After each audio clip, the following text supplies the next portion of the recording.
د زمانه سپیره الزامه زه ناکامه درته شنه له خندا شمه. السلام علیکم ګلونو لیدونکو، وخت مو په خیر. په دې هیله چې روغ جوړ خوشحاله اوسئ او د یکشنبې ورځ د اونۍ دویمه ورځ مو هم په خیر سره تېره کړې اوسئ او په خپلو چارو کې هم بریالي اوسئ. دا بیت مې ځکه ویلی او ځکه رایاد شو چې نن په خپرونه کې غواړو چې خپلو قدرمنو میلمنو سره په بېلابېلو موضوعاتو باندې خبرې اترې ولرو. ولې څومره ښه ده چې همیشه په ژوند کې هغه کسان چې د شعر او ادب مینوال دي هغه څه چې لیکي کوښښ دې وکړي چې سره راغونډې کړي او یو ښکلی له معنی او مفهوم څخه او له ګټو څخه ډک اثر د ټولنې ته وړاندې کړي. زه فکر کوم چې دا به ډېر ښه وي. زموږ ډېری لیکوالان شاعران دي چې ډېر اثرونه لیکل دي ولې ناچاپه پاتې دي او دوی په تمه دي چې په راتلونکي کې به چاپ کړي. زه فکر کوم چې وخت تېرېدونکی دی او موږ او تاسو باید په همدې نن کې ژوند وکړو او سبا ته په دې باندې منتظر ونوسو سبا ته به زه دا کار ترسره کړم. هغه کارونه چې د نن لپاره دي حتما باید نن د ترسره کولو کوښښ یې وکړو. قدرمنو لیدونکو، نن د یکشنبې ورځ ده. په خپرونه کې به راسره د 456 اکسبول ګټونکی راسره وي. تېره اونۍ زموږ همکار شمس رحماني چې ورته زنګ وهلی و نو ګټونکی سمیر سخیزاده دی. نن به اقبال صاحب ورته آیفون 14 پرو مکس د دوی ډالۍ ورته ډالۍ کوي. همدارنګه په خپرونه کې د ارواپوهنې برخه هم لرو. تکړه لیکوال او ارواپوه ښاغلی مصطفی امرخیل صاحب به زموږ میلمه وي او په څومره یوه ښکلې ټولنیزه موضوع مو ټاکلې ده چې اقبال صاحب ورسره بحث کوي. هغه څه ده چې زموږ افسوس په ټولنه کې زښته زیاته ده، ډېره مروجه ده، په کورنیو کې، د ملګرو په منځ کې، په ښار او کوڅه بازار کې. ولې ده چې څومره منفي عواقب درلودلی سي، څومره زموږ نوی نسل، زموږ تنکي ځوانان، ماشومان منفي لارو ته بیولی سي. زه فکر کوم دا به ډېر زیات اغېزه پرې ولري. هغه دا ده چې ښکنځلې کول، یعنې یو چاته بد رد ویل، یو چاته په بدو منفي الفاظو باندې یادول. دا چې اصلي ریښه یې څه کیدلی سي او څنګه کولی سو چې له دغې پدیدې څخه ځان وساتو، دغه عادت له ځان څخه ورک کړو، په ټولنه کې هم د له منځه وړلو کوښښ وکړو. نو امرخیل صاحب په دې هکله ګټور بحث ولري. د هغه لپاره تاسو راولم چې حتما زموږ د خپرونې لیدونکي تر وروستیو شیبو پورې واوسئ. خواله رسنیو ته مو هم ځای ورکړی دی او په دې برخه کې به ستاسو قدرمنو خویندو ورونو کومنټونه راواخلو.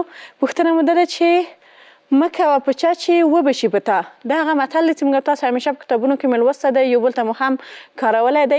نو دا چې تاسو په دې متل په هکله څه نظر لرئ، حتما مو خپل نظر، خپل تجربې راسره شریکې کړئ تر څو د خواله رسنیو په برخه کې ستاسو کومنټونو ته لاړ سو. ځانګړې مننه کوم د خپلې خپرونې له مالي ملاتړ کوونکو څخه هم، له هغې ډلې هم سوپر کولا. څیرې نوې شوې او خوند هم تر پخوا ډېر شوی دی. سوپر کولا له نویو بوتلونو ډېرو ګاز سره تاسو ته هره شیبه 2 چنده تازهوالی او انرژي درکوي.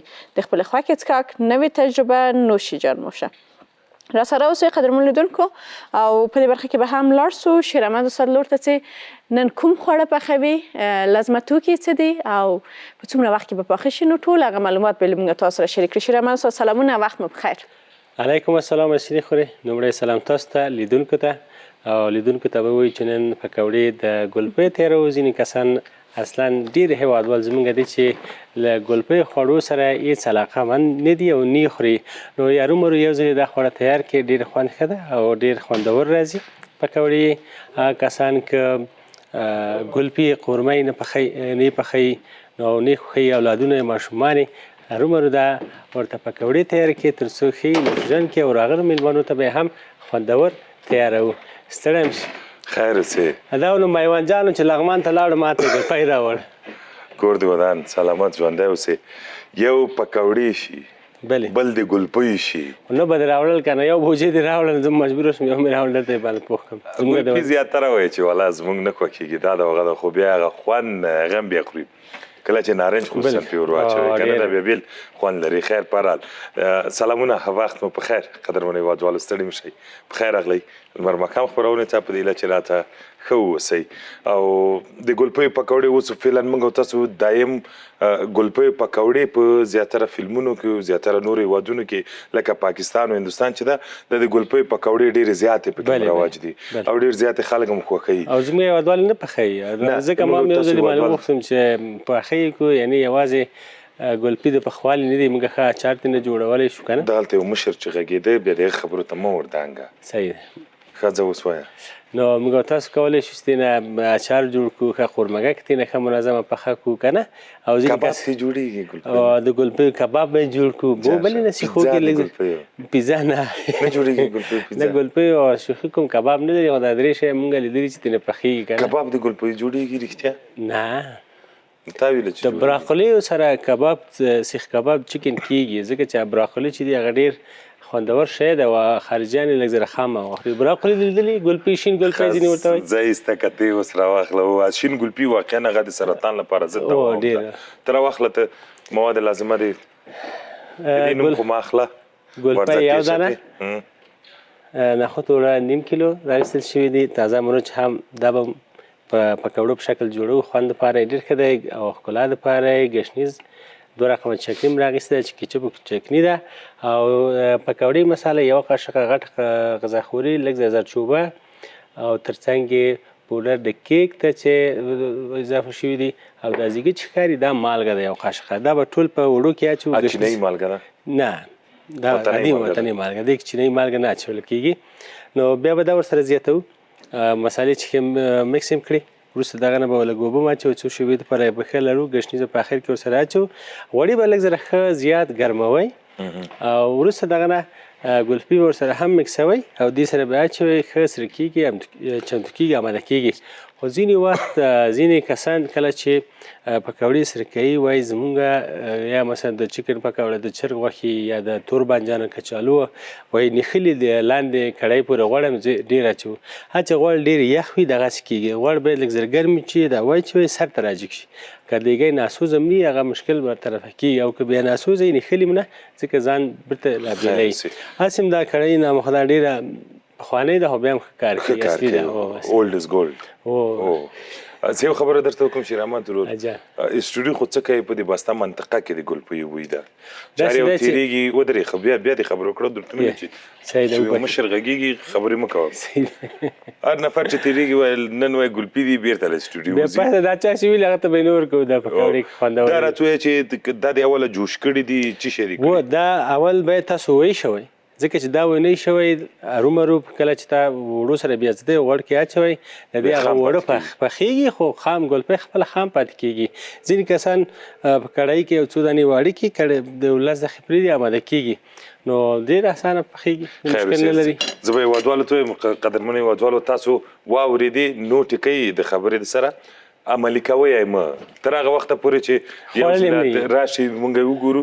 نن چې موږ کوم بېچاره مسکین میلمه ده هغه چې نن د ګلپیو په پکوړو باندې اوښتی نو دا د هغه ګناه دی، موږ ګناه ده. حتما خوښېږي انشاءالله دا چې هر میلمه ته هر خواړه راځي دغه خوښېږي، دا قسمت ده.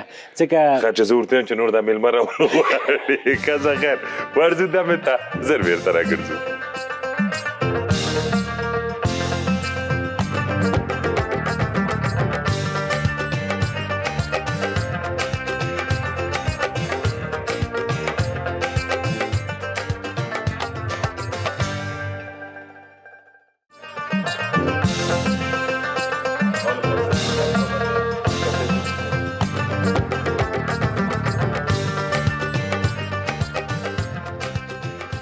بیا هم ښه راغلاست، ستړي مه شئ، پخیر راغلی خپرونې ته. اوس هغه برخه را رسېدلې ده چې اوله زما ډېره زیاته خوښېږي او زه خپله هم هڅه کوم چې دې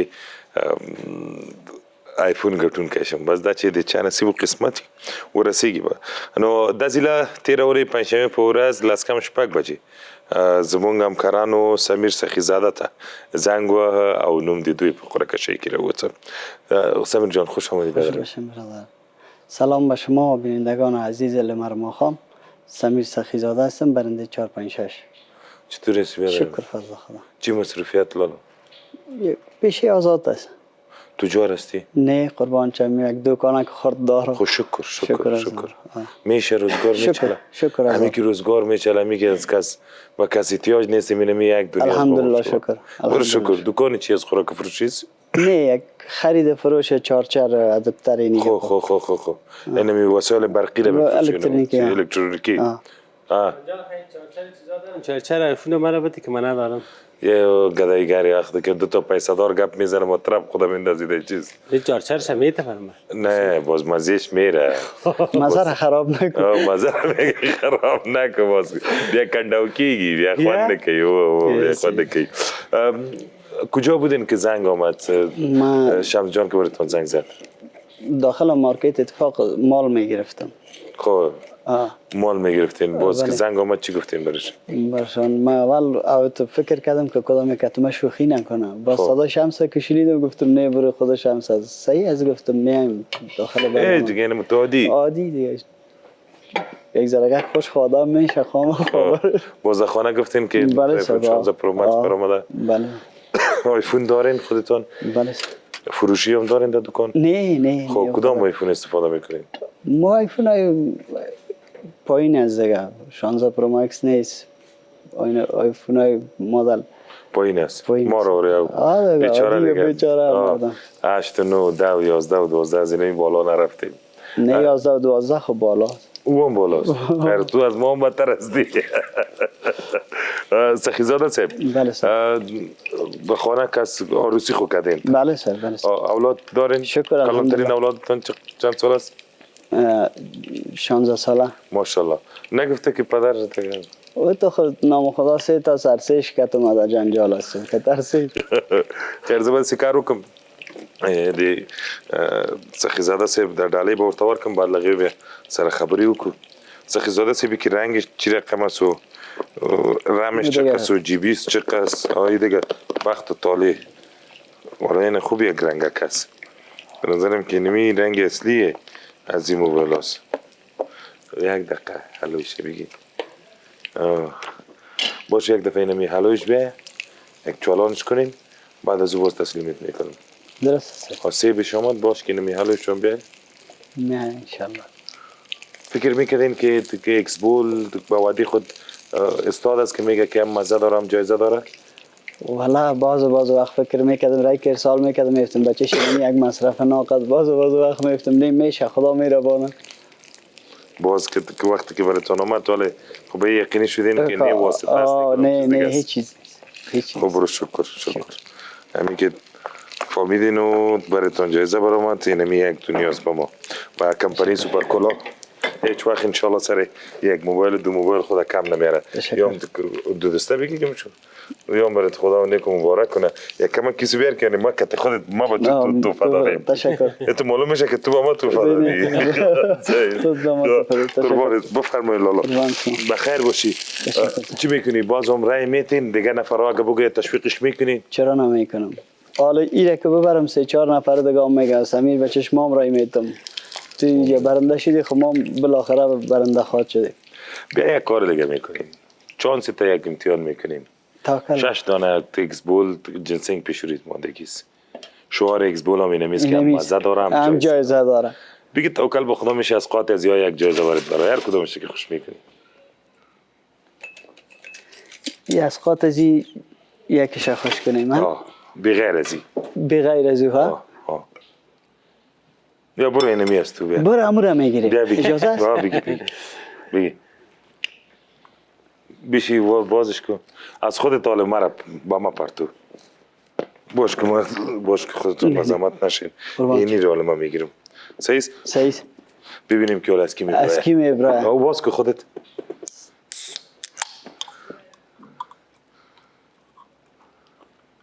چطور بلد هستی تو زود پشت سر کلی رسل کرد چی هست؟ چیزی نیست همه حالا اینه یک باسکیل از دست دادی بچه کاکا خب خیر مزیش خواست اگه جایزش چرا مدد تو چه که؟ زم چمتوی ما جنین اخلاص که انشالله تزرع وزیره تا جایزه موټر نه تیر موټرسکیل نه تیر باسکیل نه تیر اتو راوځي اتو کور کې اتو نه لرو اتو نه لري اتو بازار چې ټیم سوپر کولا کمپنی ته وای اتو درته درکې بس مقصد اتو نه درشته اتو راول هغه راونوت تمام تعلیم نه لري موټر علم وي هغه راونوت بس خوان به خي ان شاء الله نوش جان امی پر گلپی پکوړې گلپی خوردین والله گلپی خوشتون میاد نه خیر نمی گلپی خواهید چه بیادرانه خانه میبرین اگه بگید دیشه برو خب دیشب برده بودم. چی میگفتن؟ استقبالش چی رقم بود؟ استقبالش امی بود که یک بچه کم است، نام خداش دیگه یک ذره یک شوخ هم است، شوخ طبیعت مذاق میگه پدر امی چی بود که آوردی که پلاستیک شیر رقم کرد تو در دیوار خورد پلاستیکش کفید. ما گفتم خیر بچه‌م باز که ماش گرفتی خودت گوشت و گوسفند بیار پخته که بخور. خیر ببینید. خوش آمدی. خوش باشین. از این غذا نوش جان کنین که گلپی خوشت نمیانی. ترک تیو زنم تام تیرک کشیرم من. میربانی شما نوش جان کنین. نوش جان کنین که شما میگین که گلپی مزه نمیده. نه شیرم جان که جور کنه و مزه میده. واسطه بگی باز یک رقم میوان جان. داغ بود. داغ است احتیاط کنی که خدا نخواسته نسوزی. چطوره؟ نه میکس بود چقدر داو دیام ترگه. مزه من خراب کردی. نه نام خدا دیگه. خوب است. عالی است. یک رقم ماهی واری مزه میده باشه. فکر کن گلپی را به ماهی تبدیل کردیم. زنده باد شیر احمد. ما او را تشویق میکنم که بخوره که بیاد نشی. ماهی واره. خود یک شب هم کنین از این ایکس بول که دانتان نسوزه. نمیسوزه که حالا مکس نشه. چی میخواستی شوی؟ کوتاه بگو سنو جان. چی کدام وظیفه را خوش داری که داشته باشی؟ والا پیشه آزاد. از طفلیت تا بالا پیشه آزاد. قید خوشم نمیامد. نمیخوای ما رو مزدور بمانی؟ والا کل ما مزدور هم دیگر هستیم. اگه من دکانداری نکنم تا یک چیز وسیله از من نگیری هم نمیشه. اگه تو اینجا نباشی به تو ما هم نمیتونم، به ما تو نمیتونی. این خب روند دنیا است. فقط تجارت خوش داشتی؟ تجارت یعنی کاروبار آزاد. تشکر پیام کوتاه تمشنیم. کوتاه سنو جان. درسی تلاش بازار هر کاری که داشته باشه آدم تلاش کنه خوب است. انشالله. تشکر. قربان شما. بسیار زیاد تشکر که آمدین به برنامه. بخیر باشید. و بازم مبارکتان باشه. تشکر. و یک تشکری خاص میکنم از کمپانی سوپر کولا که این موقع را به ما میده که یک لبخند هدیه کنیم به هموطنمون. تشکر از کمپانی سوپر کولا. واقعا ایکس بول هم مزه داره هم جایزه داره. کسایی که برای جایزه میبره میتونه به نزدیکترین فروشگاه نمایندگی سوپر کولا برای ایکس بول برایشان جایزه تسلیم میکنه. بریم طرف یک وقفه کوتاه زود برمیگردیم.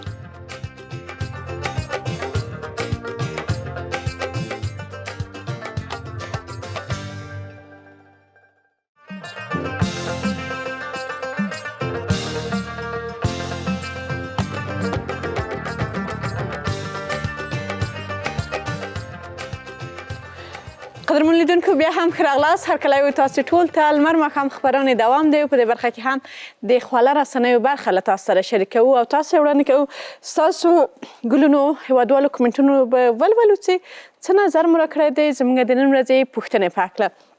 موږ تاسو همیشه د پښتو په لرغوني ادبیاتو کې بې شمېره متلونه دي چې د تجربو په اساس باندې هغه لیکل شوي دي او یو ځانګړی مفهوم افاده کوي او وړاندې کوي. نو د هغې لپاره ځینې وخت په ژوند کې ځینې متلونه ډېر د کارېدو وړ دي او په ځینې حالات کې ویل کېږي. هر څوک هم په مختلفو برخو کې مختلفو وختونو کې هغه نورو ته کاروي. داسې نن زموږ پوښتنه دا ده چې مه کوه په چا چې وبشي په تا.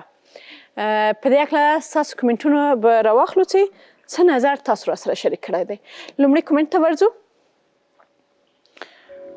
نقیب الله غفارزی صاحب ویل دی سلامونه یې وړاندې کړي دی. ویل دی له چا سره بد مه کوه ځکه هماغه بد به یوه ورځ په تا راشي. یعنې انسان باید نورو حق ونه خوري او ظلم ونه کړي.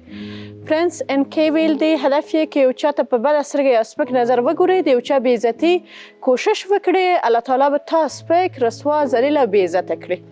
اقبال ویل دی سلامونه یې وړاندې کړي دی. ویل دی چې د دې متل معنا دا ده چې مه کوه په چا چې وبشي په تا ځکه درد ژبه نه لري خو زړه یې احساسوي. هغه اوښه چې نن د بل له سترګو تویږي ښایي سبا ستا له سترګو راوځي. محمد ضیاءالحق سروری ویل دی د دې متل په اړه زما نظر دا دی چې هغه کارونه او ظلمونه چې ته نن له بل کس سره کوي شاید سبا همدا ظلمونه تا سره وشي.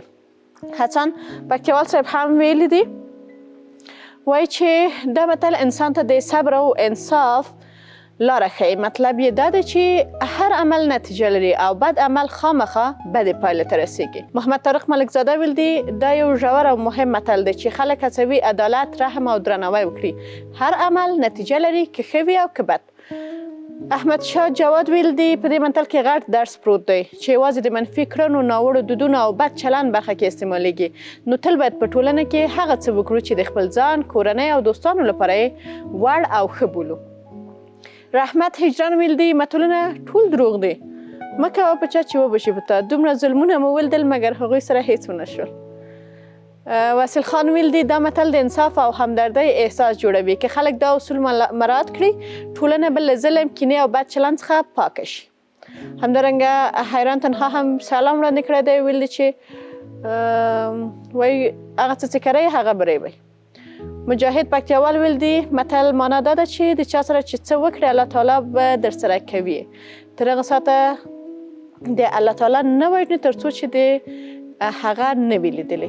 یعنی چاته د پیغور ورکړه، چا پسې د بد و رد وویل، نو تر څو چې تا ته یې نه یې لیدلی نه دی وژني. مشوق لیوال صفي صاحب هم کومنټ کړی دی، ویل دی چې دا ډېر ښه او په زړه پورې متل دی او ډېرې معناګانې لري. ظلم، دوکه، سپکاوی یا هر بد عمل چې ته به بل ته کوې یوه ورځ به هماغه در باندې وشي. محمد قدیم اثر هم ویل دی خدای دې وکړي چې روغ و جوړ ویاستئ. سلام یې هم وړاندې کړی دی شیر احمد استاد ته، ویل دی چې معنا دا ده چې ښه وکړئ ښه به در سره کېږي او که چا سره بد وکړه په آینده کې به نو بد در سره کېږي. نصرت الله کاروان صاحب هم ویل دی متلونه ډېرې ژورې معناګانې لري. دا متل چې مه کوه په چا وبشي په تا، معنا یې که چیرې کوم ناوړه عمل ته په ټولنه کې له یو فرد سره کوي، اولا خو په دنیا کې جزا ویني او هماغه عمل در سره کېږي او په دنیا کې ونیسي، آخرت کې وایي خلاصون نشته. احمد فاروقي هم ویل دی چې په فزیک کې د نیوټن یو قانون ده هم دی چې هر عمل عکس العمل لري. که د یو غریب له مجبورۍ نه غلطه ګټه واخلي نو هم دغه وخت به په تا هم راشي. تنها ملنګ ویل دی سلامونه یې وړاندې کړي دي ټولو زموږ همکارانو ته کوري ودان، ویل چې دا متل ډېرې معناوې لري لکه چا سره د چې ظلم وکړه نو ظلم به در سره کېږي. رحمت الله همتیار هم کومنټ کړی دی. منظور خان افغان هم کومنټ کړی دی. فضل حق آریان هم سلام وړاندې کړی دی او ویل چې که په بل ظلم وکړي نو بیا به هم زیان ویني. همدارنګه نادري صاحب کومنټ کړی، نور زمان ستانکزي کومنټ کړی دی او عدنان وفا کومنټ کړی دی، حاجي نور سادات، د دې ترڅنګ جاوید صافي او ورک سرتیري. همدارنګه زه به نمونه ټول واخلم که کومه خورکۍ پکې پیدا سي. نصیب الله درمان، محمد وسیل شریفی، محمد الله صافی، احمد نوید امنخیل، نظیف الله نظری، خیبر وزیر، نجیب الله باسین، فضل رحمان عرفان، احمدزی، احمد ضیا لوګری او ګڼو نورو ورونو ته کومنټونه کړي دي. بیا هم حسینه له خپلو خویندو څخه ګیلمنه ده چې همیشه کله چې له نږدې نه وینو څومره تعریف کوئ، څومره وایي چې مونږ تاسو زموږ د خپرونې مینوال یاستئ، ولې په عملي بڼه به بیا نو هیڅ موږ ته خپله مینه نه اثبات کوئ. همیشه کومنټ وکړئ، ګلونو خویندو تاسو هم خپل ښه نظرونه را سره شریک کړئ تر څو موږ او تاسو په دغه ټولنه کې ټول وکړئ چې خپل نظر له یو بل سره تبادله کړو. ښایي داسې یو مطلب له موږ سره ذکر کړئ چې هغه ډېر په زړه پوړی اوسي او د نورو لپاره د ځوانانو لپاره یو ښه درس او عبرت پکې پروت اوسي.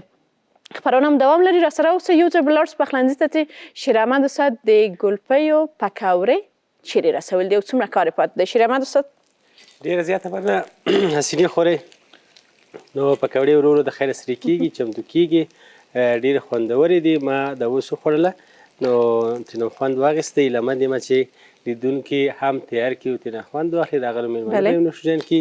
ځکه ما دا ویلې چې ما ډېر وخوړل. همیشه وخت پخلی چې کوئ یو ور به یې لومړی ځای چې سره کوئ دغه مالګه او مساله به یې په اندازه باندې ګورئ، وروسته دغه نه به یې ټول چمتو کوئ. او د دې دا ګلپیان چې دي ارومرو تاسو ما لږ غټ ګلپی راغیستی او لږ زره ډېر جوړوم. که تاسو کور کې لږ هم جوړوئ نو کیدای شي د یو ګلپي څلور سینې یوه یې سره واخلئ، یو ګیلاس نخود وړو سره یې چمتو کړئ، اماده کړئ. دلته خو ماشاءالله بیا زموږ همکاران دي ټول یې نوشجان کوي. او حسینې خورې د اخر کې چې دی بیا مرچک هم دا به 4 ټوټې کوو، دا به بیا نخود وړو سره به یې ځای کوو، په اخر کې به سور کوو. د ښکلا او تعظیم لپاره ډېر ښه دی او 2 رقمه چکني هم ورته لرو. بالکل ډېر ښه چتني بوی احساسېږي په استودیو کې، هغه هم چې د وږي او د مرچ وي. ډېره زیاته مننه. روژه را روانه ده، څومره ښه ده چې زموږ قدرمنې خویندې په خپل پلان کې ونیسي چې د کچالیو، د پکوړو، سمبوسو تر څنګ داسې ډېر ښه د ګلپیو څخه هم تاسې سمبوسې تیارې کړئ او همیشه شیر احمد استاد د تورو بانجانو څخه، د کدوګک څخه هم همداسې خوندورې مزهدارې سمبوسې پخ کړې وي. نو تاسو کولی شئ چې د لمر یوټیوب چینل ته ورسئ، هلته هغه د پخولو طریقه یې زموږ په خپرونه کې شته. دمه اخلو بېرته راګرځو، قدرمن میلمه به وي او اقبال صاحب ورسره بحث ولري.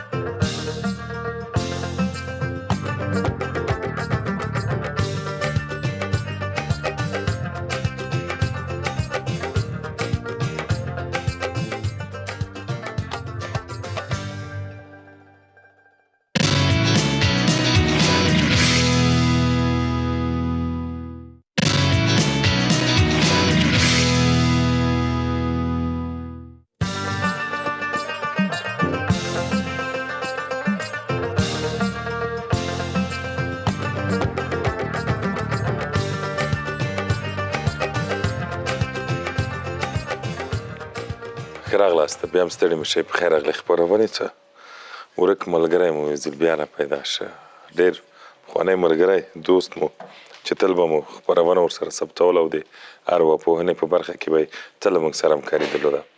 خو بس یو څه موده پیسه‌داره شه لاړ، اوس بېرته راغلی، بېرته پیسې کمې شوې بیا راغی. مصطفی مرخیل صاحب زه که ضرورم چې موږ ملګری هم ده. مرخیل صاحب ستړی مه شي. سلامونه ونیکي له تاسو ته د لمر ماښام ښکلې خپرونې لیدونکو ته. ډېر خوشحاله یم چې وروسته د یو ځنډ نه تاسو په خدمت کې یم. بېشکه یو بل څه ته پام کړی، زه لومړی غواړم چې دوستانو سره شریکه کړم، بعد له هغې بیا باید راشو تاسو ته. کله چې موږ او تاسو په موټر کې کینو، فکر وکړئ کرایي موټرو کې د ښار په منځ کې کوم خواته ځو، موټر یا رنډ وي یا بل هغه وکړي، نو خو حتما ډریور ښکنځلې کوي، بد و رد وایي. یا ځینې ملګري دي، ځینې دوستان دي په کلیو کورونو کې چې عادي خبره هم کنځله ده، عادي خبره هم چټیات ده، عادي خبره هم مثال یو چاته توهین ده. هغه کنځا یا هغه کنځلو په هکله باندې بحث کوو چې ولې یو څوک په دغسې رواني ناروغۍ باندې اخته کېږي چې تل کنځلې وکړي.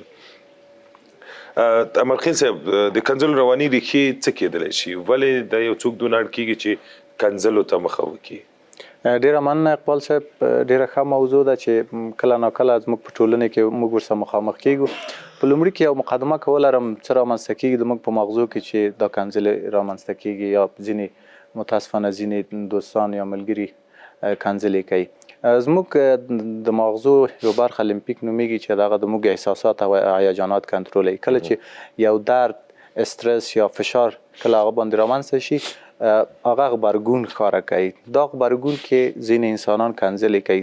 سوال رامنځته کېږي چې ولې کنځلې کوي؟ کیدای شي چې ښې خبرې هم وکړي، خو دا د خپرونې په لړ کې به وغږېږو چې ولې دا رامنځته کېږي. که د خدای پاک زموږ مغزه ډېر ښایسته او ښکلي خلق کړي، په ټوله کې انسان یې ډېر ښکلی خلق پیدا کړی او خلق کړی دی. دا موږ پورې اړه لري چې څنګه څه ډول موږ خپل ذهن او مغزه برابروو. که د رواني اړخه ورته وغږېږو اقبال صاحب، کله ناکله هیجانات، احساسات، کله چې موږ باندې فشار راځي موږ یې بیانوو. د موږ په مغزو کې هایپوتالاموس یوه برخه ده چې یو هورمون ترشح کوي په نام د اندروفین. هغه هورمون کیدای چې موږ ورزش هم وکړو دا ترشح کېږي، او کله چې احساسات رامنځته شي متاسفانه کله چې کنځلې کوي دا هورمون ترشح کېږي، ډېر موقتي تسکین مقابل کس ته ورکوي. یو ریښه دا کېدلی شي. بل ریښه دا کېدلی شي کله ناکله څوک د خپل ضعف پټوي او قدرت د خپل ښکاره کوي. کله چې یو چا سره په مجلس کې ناست یا په علمي ډګر یا په ټولنیزو برخو کې کله د تا استدلال ډېر قوي، ته غواړې چې هغه مقابل کس وپوهوي، هغه پوهېږي چې پاتې راغی، دلته عقل منطق چې له منځه لاړ شي دا کنځلو ته بیانوي. دا ښکاره کوي چې زه تېروتلی نه یم، زه حق بجانبه م. دا غواړي چې خپل قدرت تا ته ښکاره کړي. دا ریښه هم کېدلی شي. بله ریښه تر ټولو مهم ریښه دا ده اقبال صاحب چې کورنۍ ده. هیڅ ماشوم په ټولنه کې کنځلمار رامنځته شوی نه دی. دا ټولنه، دا فامیل، دا کورنۍ ده چې دته یې رامنځته کوي. زه تل خپلونو کې وایم چې د ماشوم مغز لکه د سپینه پاڼه ده، هغه موږ اوسو هر څه پکې لیکو. اقبال صاحب چې د خپرونې د موضوع نه لرې نه شو، زموږ مغز دوه برخې لري، یو پوه ذهن، یو ناپوه ذهن. کله چې زه درس لولم د یو څه خورم، دا د ما د پوه ذهن پورې ارتباط لري. ناپوه ذهن لکه د ما یو ماشوم دی، کله چې په کور کې ناست دی، مور او پلار لکه ګوډه کنځلې کوي او ماشوم هم په کور کې ناست دی، تاسو څه فکر کوئ چې هغه بل څه زده کوي؟ نه خیر، همدغه کنځلې زده کوي کله مناسب وخت کې. یعنې ته په بخښنې سره تمرکز صاحب تاسو دا وایي چې د ټولو جړ لامل مور و پلار ده، کورنۍ ده. بالکل. که هر ستونزه ته لټایې، که په محیط کې ګرځي او څوک بې تربیه دی، کنځلمار دی یا بد اخلاقه دی، اولا ریښه تاسو ولټوئ د هغه په کورنۍ کې ده.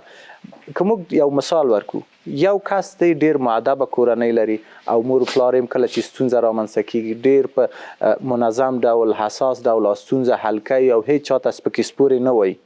هغه کله چې ټولنې کې مکتب ته ځي، ښوونځي ته ځي، دفتر ته ځي یا بل ځای ته ځي، کله چې ستونزو سره مخامخ کېږي، چالشیو سره مخامخ کېږي، دا کنځلې نه کوي، ځکه چې د ده ناپوه ذهن کې مور و پلار یې دا پچکاري کړي، دا تلقین کړي دي چې کله چې ته یو ستونزې سره مخامخ لې، د دې په ځای چې ته کنځلې کوي حل لار ورته ولټه. برعکس موږ یو بل مثال ورکوو د بدې کورنۍ.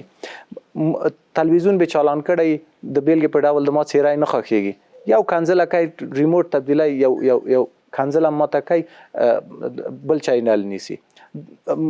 بل مثال، او په ژوند کې به لیدلی هم نه یې، د ژوند کې لیدلی نه یم، وایي لرې که د ده څیره د ما نه خوښېږي. دا ماشوم چې هلته دی، د ده ماشوم مغز لکه یو ثبت دی، هر څه چې موږ وایي هغه یې ثبت کوي. کله چې په ټولنه کې دام غټېږي او تلویزیون کې څوک خوښ نه شي یا په محیط کې څوک خوښ نه شي، د دې په ځای موږ په محیط کې چې ژوند کوو، موږ هر څوک باید ومنو چې خوښ نه شي، دا کنځلې کوي.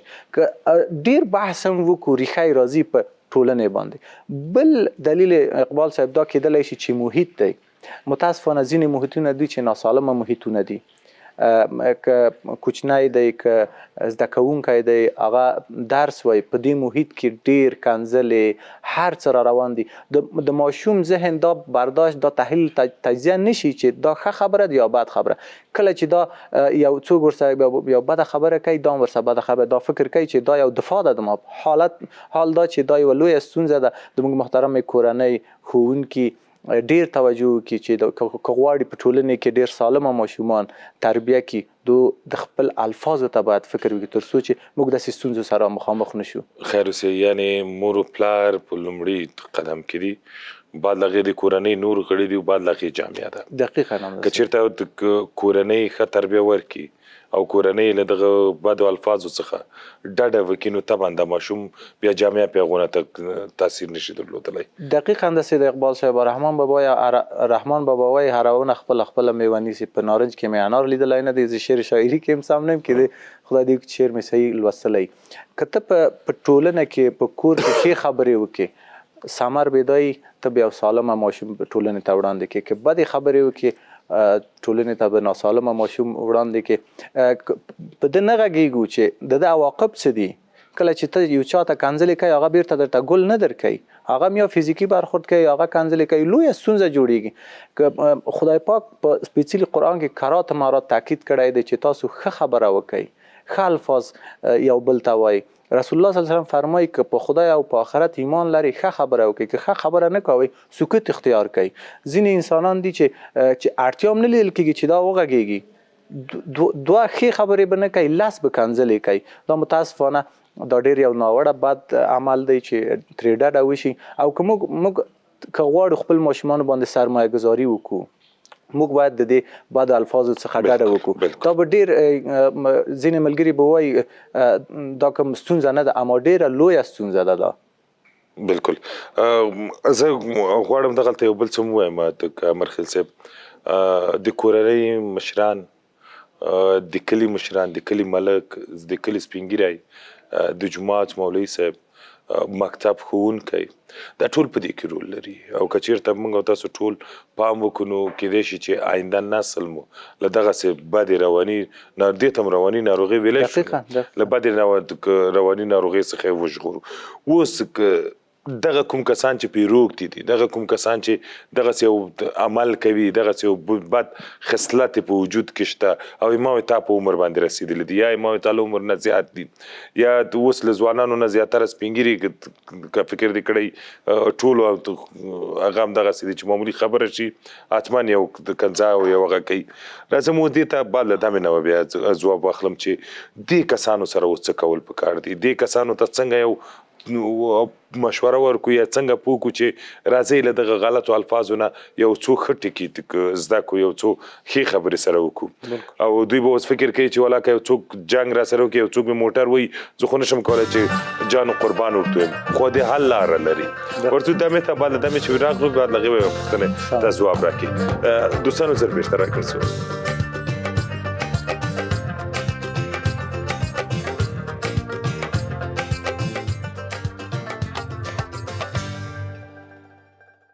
قدرمن لیدونکو بیا هم ښه راغلاست، هرکلی و تاسو ټول ته په خیر راغلی. د لمر ماښام خپرونې دوام دی، وروستۍ برخه مو ده. په دې برخه کې زه غواړم یو ویډیو هم له تاسو سره شریکه کړم او په هکله یې خبرې هم وکړو. عموما زموږ او ستاسې په ډېریو ولایتونو کې، ولسوالیو کې او کلیو کې، حتی پلازمینه کابل کې هم تر ډېره پورې دولتي ښوونځیو ته یونیسف همیشه د قرطاسیو او د کتابونو همدارنګه د بایک بکسه چې کتابونه پکې مکتب ته یوسي، خپلې کتابچې او قلمونه، نو دا یې کومکونه کړي دي. دغه عکس او ویډیو وینئ چې تاسې په خواله رسنیو کې واقعا ډېر لیدونکي پیدا کړي دي، ډېر مینهوال پیدا کړي دي، او هغه د ماشومانو مینه، ادب، مینه او ګرانښت ښکاره کوي د خپل درس سره، تعلیم سره، مکتب سره، او دا چې د دغه بایکونو سره څومره علاقه لري. د یونیسف کتابچې ښایي د هر چا په کور کې ورې حتما اوسي. کتابونه همچنان کتابونه نه وبښئ، بکسې مې هدف دی. نو څومره ښه ده چې مونږ او تاسې په ارزښت یې پوه سو. د اوس هم چې رخصتي ده، هدف و پیغام مو دا دی چې ماشومان مو حتما مدرسو ته ولېږئ، حتما په کورنیو کې که د کورنۍ استاد ورته نیسئ، ولې د راتلونکي کال درسونه پرې تکرار کړئ، ځکه چې د ماشوم ذهن په دې رقم عیار دی که چیرې مونږ درس ورسره وخت په وخت تکرار نه کړو، امکان لري چې هغه د یاده وځي، هېرې سي. راتلونکی تعلیمي کال چې بیا پیل کېږي نو په لومړیو میاشتو کې حتما له ستونزو سره دوی مخامخ کېږي. نو د هغې لپاره حتما له فرصت څخه ګټه واخلئ.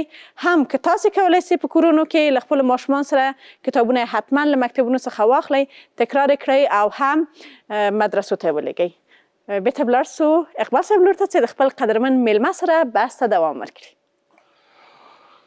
ډېره مننه. کور ودان خیر اوسې. واقعا د هر افغان چې مکتب کې او ښوونځیو کې درس ویلی، له دې کتابچو نه او له دې بکسو نه حتما خاطره لري. که خپله نه استفاده کړې د بل د ملګري کتابچو د بکسو نه حتما خاطره لري. ښه امرخیل صاحب محترم، راځئ راته ووایئ داسې کسانو سره څه کول پکار دي دا اوس چې روږ دي پې؟ اقبال صاحب، په لومړي کې موږ باید خپل پیغمبر صلی الله علیه وسلم خپل الګو ونیسو. هغه هېڅکله چاته سپکې سپورې ایلي نه دي، بدې ایلي نه دي، تلې په شفقت، مهرباني باندې مشهور او په صداقت مشهور او په ښه اخلاق مشهور. او څه ښه دی چې موږ خپل سپېڅلی پیغمبر خپل الګو ونیسو. په لومړي کې موږ باید خپل ژبه کنټرول کړو. موږ باید ځان سره دا فکر وکړو کله چې زه یو چاته کنځلې کوم د ده عواقب به څه وي. کله چې ته یو چاته کنځلې کوې، مقابل کس تا ته ګل نه درکوي، هغه به هم تا ته کنځلې کوي. په مقابل کې یوه خډپ به رامنځته کېږي، که خدای مه کړه فزیکي برخورد رامنځته کېږي. مخکې موږ باید نه یوازې چې موږ خلک کنځلې باید ونه کړو، په ټول ژوند کې موږ باید کله چې یو کار کوو دغه عواقب ځان ته فکر وکړو چې دغه عواقب څه دي. خپل ژبه کنټرول کړو. کله چې خپل ژبه کنټرول کړه، د مقابل لور احترام وکړو. او کنه ژبه هم کلا ده هم بلا، سل په سلو کې ژبه هم کلا ده هم بلا ده. ډېر حکایتونه داسې دي چې خدمه وزیر شوی دی، وزیر خدمه شوی دی. موږ خپل ژبه باید کنټرول کړو. هره ستونزه چې لرو باید ډېر په آرامه توګه یې حل کړو. کله چې که د کور مسله یي، که نوره مالي مسله یي، د کنځلو نه، خډپ نه هېڅوک نتیجې ته رسېدلی نه دي. بل لاره یې دا ده چې موږ کله چې ډېر عصباني کېږو، موږ باید د خپل آرامش احساس وکړو او ډېر آرامه اوسو. که وختي موږ باید لاړ شو یو اودس وکړو، خپل ځان ته لږ فکر وکړو چې موږ څه عمل ترسره کوي. بل مهمه موضوع دا ده چې اقبال صاحب، ښه انسانان باید خپل الګو ونیسو. د بیلګې په ډول زه ټولنې کې ګورم چې اقبال صاحب، ودان صاحب او شمسیان او ډېر نور ملګري چې دلته شتون لري، دو باید خپل مثال ونیسم، ځکه چې دا مثالونه مې درک. تاسو ډېر محترم ځوانان هستئ په دې محیط کې. کله چې زه دو مثال نیسم، ټول ملګري دوست روغبړ لري، ښه اخلاق لري، ښه محیط کې رالوی شوي دي. کله چې داسې ښه انسانان موږ خپل الګو ونیسو دا به ډېر ښه کېږي. د ټولو نه مخکې ته کله چې کنځلې کوي مقابل کس باید وګوري چې کنځلې دې وکړي خبره ختمه، اړیکه خرابه کېږي. بل ټکی چې مهمه دا دی اقبال صاحب په کنځلو کې خپل شخصیت ته بیرته هغه هم تا ته کنځلې کوي، یعنې په دې معنا چې په تا باندې خپل مور خور ورور کاکا تره قام خوش ګران نه ده ځکه ته د بل دقیقا ناماسبي کورنۍ هغه یادوي. زه یو بله پوښتنه لرم، هغه بیا پاس ته درته راځم دا کوم نومونه م چې واخیستل، خو له هغه نه مخکې یوه نړۍ مننه کوم د ماکس اورنج نه چې زموږ خپرونه یې مالي سپانسر کړې. واقعا ښکلی تام لري، ښکلی خوند لري. تاسو کولی شئ چې تللی نوشیجان کوئ، سیری نوی شوی او خوند هم تر پخوا ډېر شوی. ماکس اورنج له نوو بوتلونو او ډېرو ګازو سره تاسو ته هره شیبه دوه چنده تازهوالی او انرژي درکوي. د خپلې خوښې څښاک نوې تجربه ماکس اورنج. نوشیجان مشاهد نوشیجان کوي، هم تاسو کولی شئ چې خپل کورنۍ دسترخوان پې ښکلی کوي، او تاسو کولی شئ چې چېرته چکر و میلمانه یا کوم ځای ته تفریح لپاره ځئ د سوپر کولا له محصولاتو نه ګټه پورته کوي. نوشیجان مشا تاسو ویله چې دلته ځینې الګوګان دي لکه میوند شو، شمس و ودان شو، دغسې ځینې نور دا ټول که د بې تربیت درته شیر احمد ښکارېده چې شیر احمد نوم دې واخیسته. نه ځکه چې شیر احمد ورور سره نوی اشنا یم که دی موږ له سوي نه ډېر اوچت نه زه داسې نه وایم. ټول ځوانان ویاړلي ځوانان دي د افغانستان ټولنې کې. زه تل خبره اوس موږ تاسو بحث ختم شه، اوس موږ تاسو په دوستۍ رفاقت ته راغلو. شیر احمد ورور ما نوی لومړی ځل و چې زه ورسره معرفي شلم. ماشاءالله د چهرې نه ظاهر نه ښکاري وکړه شیر احمد یو دوه کال چې ودې پېژني. شیر احمد تر ټولو بهترین او ګل انسان واقعا ظاهر نه ډېر شکر چې شیر احمد ورور کله کله دی چې زه ور ومنو ویاړم در باندې ورور. خیر ده که کل کې باز سره راټول کړو هغه وکړو چې کنځلې کول، بل چاته خور و مور و پلار و کورنۍ یادول دا هېڅ ښه کار نه.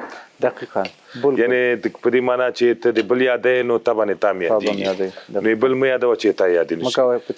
خیر اوسې لږ شیر احمده لږ زر راځه راوړه ورور. خیر دا ګیلاسونه هم کوی چې نه زه درځم، زه به خیر ګیلاسونه سره واخلم چې شیر احمد ورور لږ ډېر راته واچوي. صحیح ده؟ زه دا واخلم. ته دا ما ته راکړه. دا د خو لږ زره کې اچولی دي، دغه کې لږ دي، دا واخله. تاسو یو ځل نوشیجان کوئ، دې ته وایي دي ګلپۍ پکوړې. بیا دا وګوره ظالم مرچو ته یې ګوره سره کمې هغه کړي. څه سکې مالې دا دغه راواچو، خیر مې درته خلاص کړی و. دا لږ دا مې چې راواخیست لکه موږک هغه ډېر خوندور دی. که څه وایي چې خوري تو درې یو خوند وګوره. مخکې مې مولي د خو سور و سم پې پوه نه شوم که نه. اوس هم لږ ګرم ما تاسو ته راوړل. نه نه ګلپۍ پکې نه احساسوي. ببخښي لغه څنګه دی میوند جانه؟ ښه ده. کله ما چې مړۍ وکړی موږ کامرې تر شا مې همکار ناست و، بېرته بیا کامرې چې بنده شوې بس سره هغه کو څنګه ده امرخېل جان؟ شیر احمد وروره په لاسونو کې د برکت سلامت ملغه ونه کړمه. اوس راباندې اقبال صاحب غوسه نه شي، د کباب نه هم کم نه دی. ډېر نوشیجان دې سره به لا خوندور شي. ویش کوي نوشیجان کوي ډېره زیاته دروغ وایي ګلپي ویله کباب نه کم نه. مننه کور ودان. تر بیا تاسو په لاس سپارم.